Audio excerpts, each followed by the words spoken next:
Hello कैसे हो? ठीक हो? ऐसे ठीक है भाई। देखो, आई एम वेरी हैप्पी। यही रिज़ल्ट बनता था, यही रिज़ल्ट डिज़र्व करते थे, और हम सेमीज़ में जाना डिज़र्व भी नहीं करते हैं।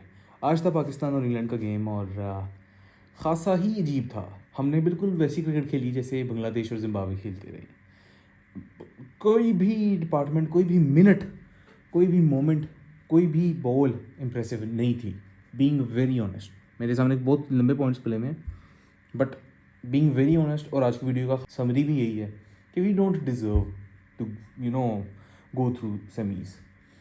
क्योंकि अगर ये टीम सेमीज़ में जीतती है और जीतती है तो वो पर्ची सिस्टम जो है ना, वो स्टिक करेगा, वो बल्कि मज़ीद उसको परवान मिलेगी। तो दे डोंट डिज़र्व इट। बाकी आहिस्ता आहिस्ता बातों पे आता हूँ। सबसे पहले शुरू करते हैं। हमने टॉस जीता, बैटिंग की, बड़े होश थे जी। आगा जी ने पहली बार ज़िंदगी में सही फैसला कर ही लिया आखिरकार, और पिच भी बैटिंग वाली थी। लेकिन एज़ यूजुअल जो हम बाबर की कप्तानी से एक ही चीज़ सुनते आ रहे हैं, वी वर 20 रन शॉर्ट। जी definitely we were 15 run short. तो आज हम थे 20 रन शॉर्ट कह लो, या चलो 10 रन शॉर्ट ही कह लो। और बैटिंग की सबसे पहले हमने साइम अयूब को कल से पता नहीं कब से रो रहा हूँ, बल्कि कल तो मैंने ये कहा था ना कि उसको ओपनिंग ना करवाओ, लेकिन वो बंदा फॉर्म में नहीं है यार। वो हमारा अभिषेक शर्मा बनता जा रहा है। लेकिन मसला ये है कि इंडिया वाले एक मैच आ रहे हैं तो उनको इतना प्रेशर मिला है कि वो मजबूरन उनको अभिषेक शर्मा बिठाना पड़ जाए शायद अगले मैच में। लेकिन हम ऐसे बगैरत हैं, ऐसे ढीठ हैं कि आगा जी और माइक हैसन जो हैं, उन्होंने पता नहीं क्या करते हैं, इतनी देर से कहते आ रहे हैं। और नहीं रिस्क लेना चाहिए, क्यों उसका इतना कॉन्फिडेंस ख़राब करना है जब उसका फॉर्म नहीं चल रही। शाहीन को एक मैच में बिठाया हमने, उस मैच को खेला भी नहीं गया, बारिश हो गई बीच में। Still somehow today he was in rhythm, in form, और उसने 3 ओवरों में 3 विकेटें निकाल ली। तो हम साइम के साथ क्यों नहीं कर रहे यार? ऐसा क्या है उसके अंदर? उसको निकाल के एक स्पिनर ब्राड डाल लेते, क्या जाता तुम लोगों का? कुछ नहीं किया उसने। उसके बाद आ जाते हैं आगा जी की बैटिंग पे। यूजलेस, फ्लॉलेस, आंखें दिमाग, एक इनिंग्स उस बंदे ने खेल ली है उस श्रीलंका वाली, वो जो मैच छोटा हो गया था 16 ओवरों का, अपनी 6 ओवरों का, वो अपनी हाथ में आ रहे हैं। उन्होंने 3 नंबर की पोजीशन भी ले ली है, उन्होंने बाबर का खाता भी बाहर निकाला है, और वो 3 नंबर की पोजीशन ज़ाया कर रहे हैं आराम से। और वो उस बंदे से, वो नमीबिया वाले मैच में भी बैटिंग नहीं हो रही थी, वो एज अली आगा बना हुआ था। बीइंग ऑनेस्ट, एजेस निकल रहे हैं, डिल स्कूप मार रहे हैं जनाबे वाला, और वो एजेस पे बस निकल रहे हैं। नमीबिया थी, कोई भी वो टीम होती, उन्होंने आराम से दूसरा चांस भी नहीं लेना था उस शो के, उन्होंने आउट कर देना था इस बंदे को। फरहान वॉज गुड, लेकिन इस पिच पे he was very slow, he was very very slow. मुझे याद आई है ऑस्ट्रेलिया के साथ जब हमारा सेमीफाइनल था 2021 में, तो जो इनिंग्स रिजवान ने खेली थी उस मैच में, 60 बोलें और 70 रन, इस तरह का कुछ था उसका। तो वो इनिंग्स तो अच्छी थी, लंबी भी थी, एंकरिंग भी थी, लेकिन क्या करना उस इनिंग्स का, कहाँ लेनी है।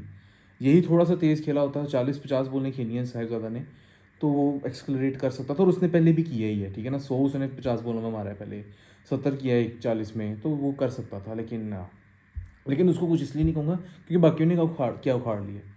बाबर आजम पे मैं फिर कुछ नहीं कहूँगा। I am so disappointed with this man. He has done this to himself. उसने अपने साथ ये खुद किया है।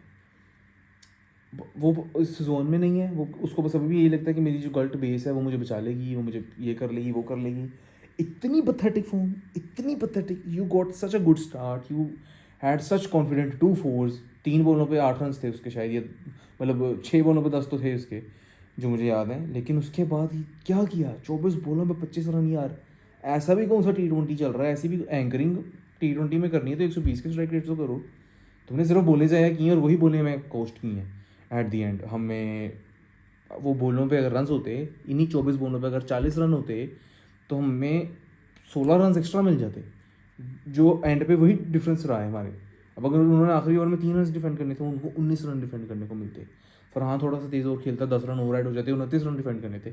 बॉलिंग बहुत हद तक बेहतर थी हमारी, लेकिन बैटिंग ने बेड़ा ही करके रख दिया। उसके बाद कप्तान जी जो हैं, वो जब शाहीन को आज जेनुअनली भेजने का टाइम था जल्दी, क्योंकि 2 ओवर रह गए थे, हमने नवाज़ भेजा, और नवाज़ ने भी क्या किया, पहली बॉल पे आउट हो गया। शादाब को भेज दिया, वो भी जी भी अल्लाह का पता, मुझे शादाब की समझ नहीं आती। तो मुझे पता नहीं है माइक हैसन ने बहन दी हुई उस बंदे को। देखो, बीइंग वेरी ऑनेस्ट, मैं गालियाँ नहीं देता हूँ इस तरह से पब्लिक में। आप लोग ये वीडियो देख रहे हैं, मैं स्टैंड अप्स भी करता हूँ। मुझे लोग कहते हैं, मेरे अपने दोस्त कहते हैं, मेरा अपना करीबी ग्रुप सर्कल कहता है कि यार बगैर गाली के मज़ा नहीं है बात में। लेकिन I just don't want to do it. इसलिए नहीं कि मैं हूँ कुछ और आप लोगों को नज़र कुछ हो रहा हूँ, सिर्फ इसलिए कि वो इन्फ्लुएंस ना फैले। मैं इस चक्कर में लोगों में बुराई ना फैलाऊँ कि यार मैं तो यही हूँ। मैं वो हूँ, लेकिन I don't want others to get influenced by me कि यार I am normalizing that culture. और मैंने लिटरली अपने दोस्तों के साथ बैठे हुए इस बंदे को इतनी दियाँ गालियाँ दी हैं ना, शादाब को, कि मतलब ही इज़ लिटरली, एक इस बंदे ने अपने हिस्से पे जो मेरिट बनता है टीम में जिस बंदे का, उसका हक खा रहा है, कौम का नाम डुबो रहा है, परफॉर्मेंस कोई नहीं दे रहा, टीम का नाम ख़राब कर रहा है, अपने साथ जुड़े हुए लेजेंड्स का जो नाम जुड़ा हुआ है उनका नाम ख़राब कर रहा है, फैमिली के ऊपर एक अलग अलग एक वो एक इसके ट्रॉमा, एक टॉर्चर तो होगा, ज़ाहिर है कि जो इसका भाई होगा, इसकी बीवी है, इसका ससुर है, इसका बाप है, वो क्या क्या नहीं सुनते होंगे इन लोगों की वजह से। लेकिन शादाब को सिर्फ इसलिए कह रहा हूँ कि ही नोज़ कि ही डज़ नॉट परफॉर्म, वो परफॉर्म नहीं करता, उसको पता है कि मैं जान के टीम में घुसा हुआ हूँ, और मुझे जब भी प्रेशर सिचुएशन में परफॉर्म करना होता है मैं चौक कर जाता हूँ, लेकिन वो घुसा हुआ है, वो अपने बाप की नौकरी समझ के घुसा हुआ है। तो यही होना था, बॉलिंग उस बंदे को दी है जब the moment he had to perform and he had to show that there is the reason he is the most experienced bowler of this lineup. उसने खाई कुट टिका के हैरी ब्रूक से, अजीब, मतलब नॉन सेंस बकवास। उसके बाद आ जाता है हमारा लोअर ऑर्डर, बिल्कुल कोलैप्स। आई एम सॉरी, मैं ज़रा बार बार देख रहा हूँ। उसके बाद हमारा लोअर ऑर्डर बिल्कुल फारग, कुछ नहीं, उस्मान खान नथिंग, शादाब नथिंग, नवाज़ नथिंग। इतना हमने हाइप किया हुआ है कि जी हमारे पास ऑलराउंडर्स हैं और ये लेफ्ट राइट का कॉम्बिनेशन, तो फलाना ढमकाना, फ़हीम को भी बाहर कर दिया कि जी हमने शहीन को अंदर लेके आना है। एल भी नहीं, काक नहीं, काक नहीं। फिर आगे बॉलिंग, वेरी गुड स्टार्ट, क्या पावर प्ले था, legend. Shine with the ball was amazing, लेकिन with the field he just balanced the thing. इतनी गंदिया फील्डिंग, पहले एक कैच आने लगा, कैच भी छोड़ा, बॉल भी ऊपर से छोड़ गया, वो चौका करा था।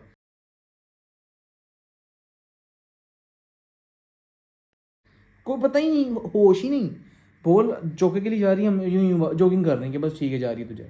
इंग्लैंड वालों की भी बड़ी घटिया थी वैसे फील्डिंग, आज दोनों टीमों ने बहुत ही घटिया फील्डिंग की है। लेकिन मैं ये सोच रहा हूँ कि अगर इंग्लैंड वालों की फील्डिंग भी अच्छी होती तो हमसे तो 140 भी नहीं होना था, सीधी बात।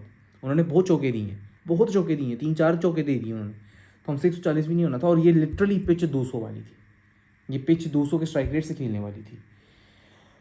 उसके बाद after getting those early breakthroughs, जब हमारी फील्डिंग थी, our captaincy was so pathetic.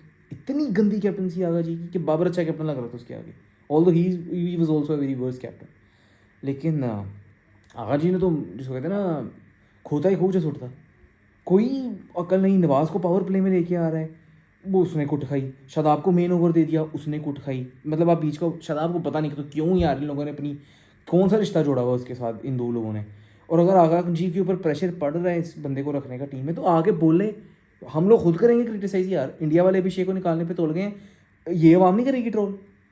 एक दफ़ा पोल खोलो तो सही, ऐसी कौन सी नौकरी पक्की कर ली है भाई तुमने, निकल तो तुमने अभी भी जाना इस वर्ल्ड कप के बाद भी। ऐसा क्या कर रहा है शादाब फिर जो तुम्हें उसको बचाने की पड़ी हुई है यार। और आप लिख लें, when Agha ji gets sacked from his captaincy, ये बंदा टीम से भी निकल जाएगा, क्योंकि इसकी जगह टीम ही नहीं बनती थी। इसका वही हाल होगा जो सरफराज अहमद का हुआ था, although he was a very good captain. Again उसका मसला, उनका मसला परफॉर्मेंस का था सरफराज का बैटिंग के साथ, क्योंकि वो जिस तरीके से बिल्कुल ही एंड पे 9वें नंबर पे आने लगे थे, या he wasn't confident with him, he wasn't working on his abilities, his skills as a player, separate topic है। लेकिन as a captain he was something, as a coach he is something. Agha ji is nothing T20 की हद तक, nothing. तो skill develop किया तो number 3 पे कुछ नहीं कर रहे हो, और कैप्टनसी में तो तुमने माशाल्लाह अल्लाह ही अकबर ना, मतलब समझ नहीं लग रही कि है। नवाज उस्मान तारिक को हम पता नहीं कौन से 16वें ओवर में जाकर इंट्रोड्यूस कराते हैं कि भाई लो अब तुम लोगों का मोमेंटम बन गया, लो अब इसको खेलो। वो भाई वो 4 ओवर उसके निकाल लेंगे आराम से। ऐसा नहीं है कि हमारे पास बुमराह हो, और उसके बाद हमारे पास कुलदीप यादव हो, और उसके बाद हमारे पास वरुण चक्रवर्ती हो, और उसके बाद हमारे पास हार्दिक पांड्या हो, कि ये 16 ओवर्स एक तगड़े टाइट पैक, हमारे पास 4 बॉलर्स हैं। इसके बाद अगर अक्षर पटेल को हम 2 ओवर देते हैं, 2 सुंदर को देते हैं, 2 फलाने अर्शदीप को देते हैं, फलाने को दे देते हैं, तो वो गंदे करा भी देते हैं, या वो अच्छे कराएंगे तो इनमें से कोई गंदा कराएगा तो कुछ हो नहीं जाएगा। हमारे पास सिर्फ उस्मान तारिक के 4 ओवर्स हैं, वो बल्कि हमारे पास भी नहीं, वो दूसरी टीम के पास हैं, वो उसको राम राम से निकल ही जाते हैं, विकटें भी देते हैं, जाहिर सी बात है, he is a good bowler. उसके बाद वो छोड़ जाते हैं। सलमान मिर्ज़ा को भी अजराज की कुटा उन्होंने। और उसके बाद क्या था, इतने अच्छे स्टार्ट के बाद 4 विकेटों के आप लोगों ने 3 विकेटें पावर प्ले के अंदर ले ली, 4 विकेटें इनकी मेरे ख्याल अंडर 60 गिर गई थी, आपसे एक बंदा नहीं आउट हुआ, और उसी बंदे ने आपको कुट दिया। ये होता है कप्तान। हालांकि इंग्लैंड, मुझे एवरीबडी नोज इंग्लैंड ने इस टूर्नामेंट में क्या ही गोल खिलाए हैं, नेपाल से वो मरते मरते बचे हैं, इटली से वो हारते हारते बचे हैं, फिर वेस्ट इंडीज़ से वो हार गए थे, लेकिन समहाउ वो सेमीज़ में हैं, यही मैटर करता है। उनके कप्तान आज बड़ी अच्छी इनिंग्स खेली, बड़ा कॉन्फिडेंट वो बंदा, बेहतरीन इनिंग्स, 90s में आके उसने छक्के चौके के साथ सेंचुरी किया है। Can you believe it? हमारी टीम तो, हमारा बैट्समैन आएगा ना 40s की लाइन में, even I witness this, I have seen this thing in Farhan as well. वो जैसी 40s की लाइन में आएगा वो स्लो हो जाएगा, क्या मैं अपनी 50 करूँगा आराम से।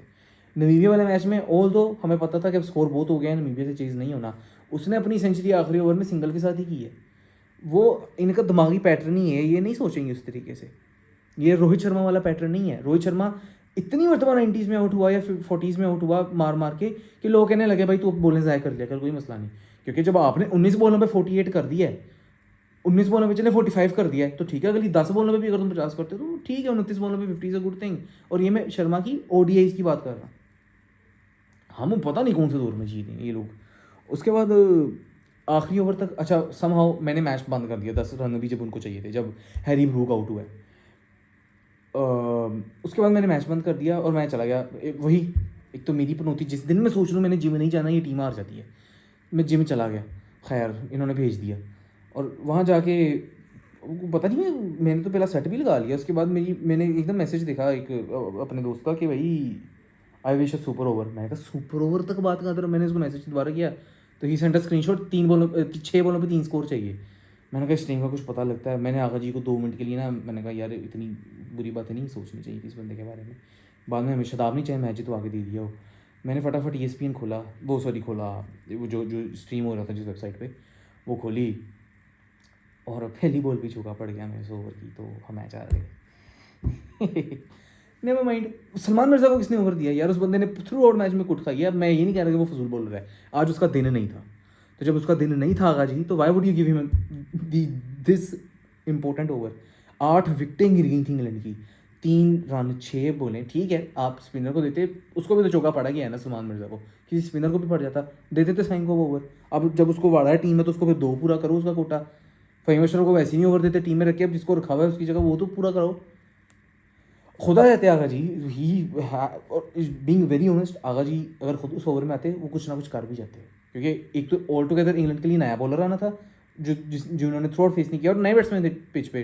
डॉसन 1 बॉल खेली हुई है, आर्चर पता नहीं पहली बॉल ही खेल रहा था, 1 बॉल खेली हुई थी, तो कुछ ना कुछ बन सकता था। लेकिन यार हम हिम्मत ही हार जाते हैं। इससे मुझे याद आया एक मैच 2023 के एशिया कप का, one day Asia cup, one day format का था, जिसमें Babar Azam was the captain. Sri Lanka needed 6 of 4, 6 run 4 बॉलों पे। Then they needed 6 of 3, then they needed 6 of 2। Zaman Khan was bowling. इन 2 बॉलों पे या विकटें थी या डॉट्स थी। उसके बाद एज का चौका लग गया, कोई बात नहीं, बैड लक तो होती है। 1 बॉल और 2 run, you can win this shit, you can win this shit. 1 ball में 2 रन, तुम टाई तो कर सकते हो। जमान ने बॉल फेंकी, बॉल बैट्समैन ने हिट की, फील्डर गुम है, फील्डर को पता ही नहीं। मैं बॉल जाती देख रहा हूँ, कोई कुछ जा ही नहीं रहा उस बॉल के पीछे कि हम कुछ मरें करें तो सही उसके पीछे। श्रीलंका नाम से मैच जीत गया, बाबर आजम साहब ये मुंह बना रहे ये, और लो जी काम खत्म। तो मतलब ये लोग हिम्मत हार जाते हैं, इनको लगता है अब 5 रन बचे हैं तो हम डिफेंड नहीं करेंगे, कर सकते या नहीं करेंगे। खुदा का खौफ करो यार। अब इसी के बाद मुझे एक मैच और याद आ गया 2016 का, बांग्लादेश और इंडिया का। 3 बॉलों पे 2 रन चाहिए था, Dhoni was the captain, Pandya was the bowler. पहली बॉल पे विकेट निकली, दूसरी बॉल पे विकेट निकली, आखिरी बॉल पे 2 रन चाहिए था बांग्लादेश को। उस पर MS धोनी कहाँ से भाग के आया, उसने रन आउट कर दिया and India won that game 1 run से। हमने खुदा की कसम उस मैच में मत हार जानी थी। अगर हमें पता हो कि 3 बॉलों पे 2 रन है, हम तो हमारे तो फैंस मान लेते हैं भाई हार इस पॉइंट पे कि इनसे किधर होना है, तो वो तो मान ही बैठे हैं। फिर इसका मतलब वो इंडियन, वो धोनी था वो जो बैठा हुआ था कि कोई मसला नहीं, 2 रन बथेरे हैं डिफेंड करने के लिए। पांड्या जैसे बॉलर पर डिफेंड कर दी उसने, और विकटें ली, डॉट्स नहीं किए, लिटरली विकटें ली, 2 कैचेस बाउंड्री पे और 1 रन आउट, खुद भाग के आया विकेट्स तक।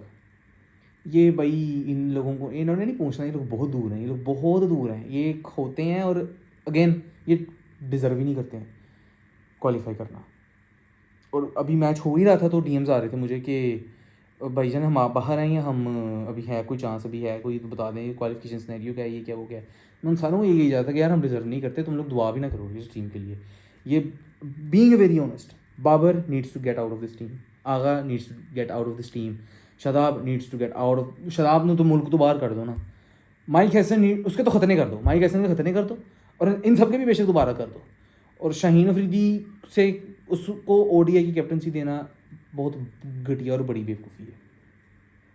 रिजवान को दे ये रखते तो शायद वो कॉन्फिडेंट रहता अपने फॉर्मेट के साथ, स्ट्रिक रहता, उस पर काम करता, कर रहा होगा इस टाइम, आई डोंट नो इस टाइम उसकी कि, लेकिन वो भी बहुत वो मौलविज़म की तरफ निकल पड़ा है। तो वो एक मतलब इस तरह का बंदा नहीं है कि एक विजनरी बंदा हो क्रिकेट के माइंडसेट की तरफ से कि जो लीड कर सके टीम को। लेकिन शाहीन एब्सोल्युटली नॉट, नहीं है वो बंदा, नहीं है। मुश्किल से 4 दिन रह गए उसके करियर के, क्या बात है आपने उसको कप्तानी पकड़ा दी है जाके, पैट कमिंस थोड़ी समझा हुआ है बंदे को। और लेकिन सम हाउ क्वालिफिकेशन सिनेरियो आपके साथ शेयर कर देता हूँ एक दफ़ा। अब हमारे ग्रुप में रह गए हैं, हमारा एक मैच रह गया श्रीलंका के साथ जो कि जीतना लाजमी है। अगर हम वो मैच जीते हैं तो उसके बाद रह जाएंगी 2 टीम्स। इंग्लैंड तो कर गया qualify, alright, England, New Zealand, Pakistan, Sri Lanka. अगर हम श्रीलंका से जीते हैं, श्रीलंका इज़ आउट। अगर इंग्लैंड न्यूजीलैंड को हराती है तो दैट मीन्स इंग्लैंड के हो गए 6 पॉइंट्स। अगर न्यूजीलैंड श्रीलंका से जीत जाती है तो फिर हम श्रीलंका, हमारा और न्यूजीलैंड का रन रेट देखा जाएगा। अगर न्यूजीलैंड अपने दोनों मैचेस हार जाती है अगले, श्रीलंका से भी और इंग्लैंड से भी, और हम श्रीलंका से जीतते हैं तो फिर तो हम आराम से क्वालिफाई कर देंगे। अगर न्यूजीलैंड ने दोनों मैचेस जीत लिए अपने अगले, इंग्लैंड से भी और न्यूजीलैंड से भी, सॉरी श्रीलंका से भी, तो फिर न्यूजीलैंड क्वालिफाई कर जाएगा। तो अगर न्यूजीलैंड अपने दोनों मैचेस जीता है, हम बाहर हैं। अगर न्यूजीलैंड अपना एक मैच हारता है और एक जीता है तो फिर रन रेट पे बात आ जाएगी, और अगर न्यूजीलैंड दोनों मैच हारता है तो हम क्वालिफाई कर जाएंगे श्रीलंका वाला मैच जीत के। और श्रीलंका के लिए भी चांस है by the way, I think. हाँ, अगर श्रीलंका हमसे भी जीतता है और न्यूजीलैंड से भी जीता है तो ऑब्वियसली श्रीलंका क्वालिफाई कर जाएगा। और आई नाउ फील कि हमने श्रीलंका से भी हार जाना है। ये टीम डिज़र्व नहीं करती है, इनका मोराल भी बहुत गंदी हद तक गिर चुका है। तो I don't pray, I don't wish, but I just expect and I am literally, I am not broken, I am happy कि इस टीम की असलियत खुल गई है। Shadab, Babar, Shaheen, Agha ji, Usman Khan, all these potties, इनकी शिट खुल गई है, सामने आ गई है। और पता नहीं हम हर टूर्नामेंट के बाद यही कहते हैं कि ये फलाना खुल गया, फलाना खुल गया, फलाना खुल गया। शादाब को तो पता नहीं कब से कह रहे हैं ये खुल गया, बाबर को पता नहीं कब से कह रहे हैं ये खुल गया, सामने आ गया, लेकिन कुछ नहीं होता, कुछ भी नहीं होता इन लोगों का। समहाउ ये सीन था सारा कल। अब हमारी ग्रुप का दूसरा मैच है श्रीलंका और न्यूजीलैंड का, which you guys have to pray कि कौन जीते, श्रीलंका जीते, ताकि न्यूजीलैंड ज़रा ज़मीन पर रहे, क्योंकि न्यूजीलैंड का एक मैच कम अज़ कम आना ज़रूरी है ताकि हम इस लीग में रहें। और झाड़ू दे के ना इनको कहें, वो जो मरीम नवाज़ आजकल अफ्तारियाँ करवा रही है ना गरीब लोगों को, ये तो जाके झाड़ू लगाए हैं उस अफ्तारी के बाद। और बल्कि ना वो अहमद शाह इनको ये अहमद शाह की गाड़ी के नीचे दे देना चाहिए। गया साइड में, अहमद आ गया है मैदान में, हाय हाय, रोक लिया, रोक लिया, रोक लिया, तालियां बजाए अहमद के लिए। तो बाकी क्या लगता है कल कौन जीतेगा? I can see New Zealand winning, but okay, I don't even wish this team to win. तो ठीक है, जो मर्जी जीते, जो अच्छी क्रिकेट खेलेगा वो जीते कल। बाकी तुम लोगों की क्या प्रेडिक्शंस हैं, क्या प्लेइंग 11 है, जो भी तुम लोगों का फीडबैक है, let me know in the comments. पसंद आए वीडियो तो लाइक कर देना, एंड सी यू टुमारो। जय जिंदगी रहेगी।